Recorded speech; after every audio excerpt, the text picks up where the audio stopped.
Mon ami, le directeur de l'environnement, le ministère de l'Environnement, mes amis de UNICEF et bien sûr de PNUD, mon collègue, mes deux collègues qui sont ici et d'autres collègues de notre ambassade, distingués invités et je vais dire aussi distingués volontaires. Mesdames, Messieurs, bonjour.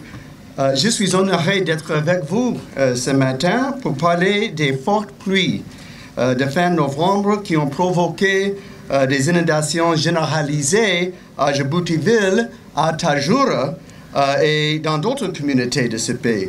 L'équivalent de 2 années de précipitations en 2 jours a endommagé des maisons, des commerces, des écoles et des infrastructures. Chaque personne, chaque famille, chaque communauté à Djibouti a été touchée d'une manière ou d'une autre par cette catastrophe. Au nom du peuple américain, je présente mes condoléances aux familles de ceux qui ont perdu la vie à la suite de ces inondations. J'offre également mes sympathies à ceux de Djibouti-Ville, de Tadjoura et d'autres localités du pays qui ont été blessés, ont perdu leur maison et qui ont besoin d'une aide d'urgence. À la suite d'une demande d'assistance humanitaire du gouvernement djiboutien, le gouvernement des États-Unis a fourni $100 000 pour répondre aux besoins immédiats des Djiboutiens les plus touchés. Ça, c'est pour les médias. Nous participons aussi dans des enquêtes ici en Djibouti-Ville et ailleurs à voir ce qu'on peut faire au moyen et à long terme. Ces fonds sont déjà utilisés pour acheter des pompes à eau, des kits d'hygiène, des couvertures, du matériel pour fournir un abri, des balais, du matériel de protection, des brouettes et d'autres matériels et fournitures qui ont été utilisés lors de la campagne de nettoyage dans de nombreuses communautés locales, y compris ici. Le PNUD a distribué cette aide de notre part aux communautés les plus touchées.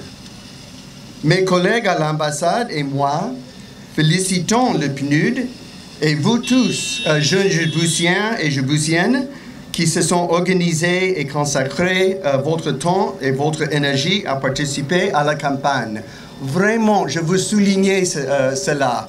L'esprit de volontariat, l'esprit de l'amour du pays que je vois avec la jeunesse djiboutienne, c'est un très bon signe pour l'avenir de ce pays, votre génération. Donc, nous félicitons également les autorités djiboutiennes au niveau de la mairie et au niveau provincial et national.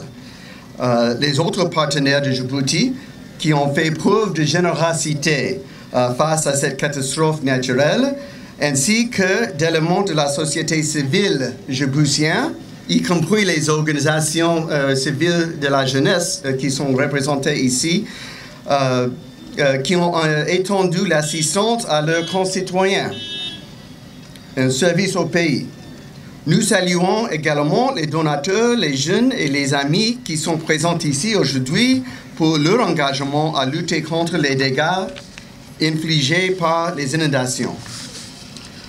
Alors que nous travaillons à réparer les dégâts causés par ces dernières pluies, nous pouvons réfléchir à la meilleure façon de nous préparer à de tels événements.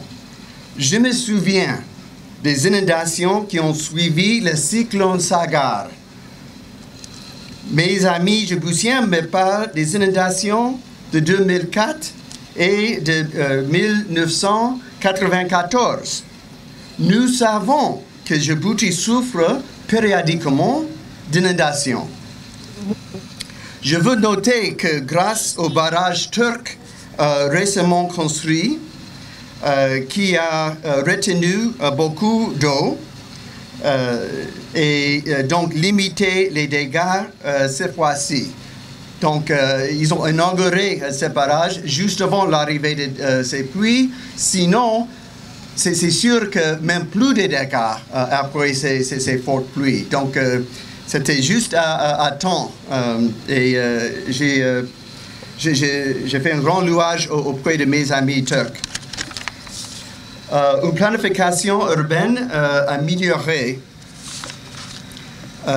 et plus du respect des plans de drainage de la ville déjà en place peuvent réduire les dommages causés par les futures fortes pluies.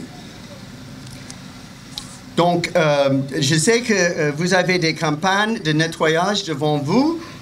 J'espère de participer côte à côte, moi et des membres de mon équipe de l'ambassade. Et avec ça, Djibouti peut mieux protéger ses habitants et son infrastructure vitale des effets de ces inondations périodiques. Je vous remercie.